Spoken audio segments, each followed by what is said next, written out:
Dans de nombreux pays où les chrétiens sont persécutés, les femmes font souvent face à une double persécution. D'une part à cause de leur foi, d'autre part en raison de leur position inférieure dans leur société. Dans bien des pays, les femmes ont moins de droits que les hommes, ce qui expose les femmes chrétiennes à un risque accru de violences domestiques, de mariages forcés ou d'agressions sexuelles. Les coupables n'ont à craindre la moindre sanction dans la plupart des cas.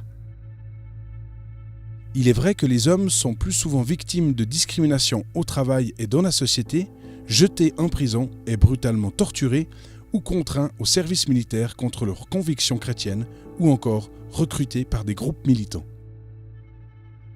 Contrairement à ces formes de violence ouvertes, les méthodes de persécution utilisées contre les femmes ne sont pas très visibles car les persécutions se jouent dans des cas à l'abri du regard public. Leur liberté est aussi plus restreinte.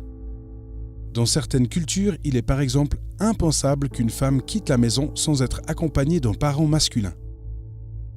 Il est donc difficile, surtout pour les femmes converties à la foi chrétienne, d'être en communion avec d'autres chrétiens, d'avoir accès à un enseignement chrétien ou de se faire baptiser. Sans parler de la possibilité de vivre seule ou d'exercer un métier. Une autre raison de la grande vulnérabilité des femmes dans certaines cultures est la perception de l'honneur et de la honte qui prévaut dans de nombreux pays où l'honneur de la famille repose largement sur les femmes. Ce concept peut pousser la parenté à des réactions très violentes lorsqu'une fille ou une femme décide de suivre Jésus-Christ. En principe, tous les moyens sont légitimes pour amener une fille renégate à sa foi d'origine. Résidence surveillée, coups, mariage forcé et même l'assassinat par sa propre famille peuvent être les conséquences de sa décision. Que ce soit dans les pays hindous, bouddhistes ou musulmans, les femmes perdent de nombreux droits en devenant chrétiennes. Dans nombre de pays, elles sont privées de la garde de leur enfant à cause de leur foi. Lorsque les femmes sont rejetées par leur famille, elles sont souvent exposées à la violence et à l'exploitation sans aucune protection. Les femmes converties ne sont pas les seules menacées. Les femmes et les filles issues de familles chrétiennes sont aussi vulnérables. Les jeunes filles chrétiennes sont délibérément enlevées pour les séparer de leurs familles et de leurs églises dans le but de les inciter à se convertir. Certaines par violence, d'autres par de fausses promesses, notamment les filles de familles pauvres ou défavorisées. Leur voler leur pureté sexuelle est une atteinte fondamentale à l'honneur de leur famille. Surtout dans des pays comme le Pakistan ou l'Égypte, les parents chrétiens vivent dans une crainte constante pour leurs filles. Ils hésitent souvent à les envoyer à l'école secondaire ou les laisser prendre en emploi, ce qui rend ces jeunes femmes encore plus dépendantes.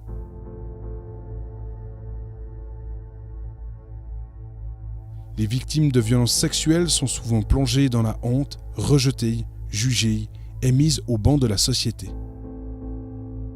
Malheureusement, ce problème survient parfois aussi parmi les chrétiens.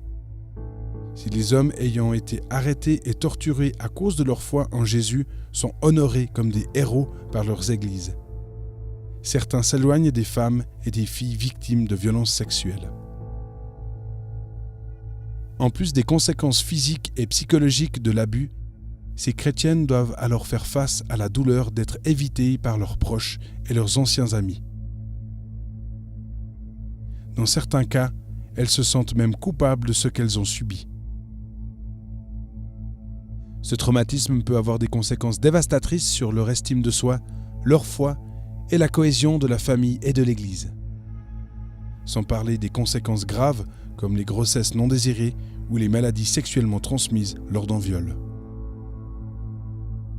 Que l'agression vise une femme ou un homme, la persécution liée au sexe cherche elle aussi à nuire, à affaiblir ou même détruire la communauté chrétienne.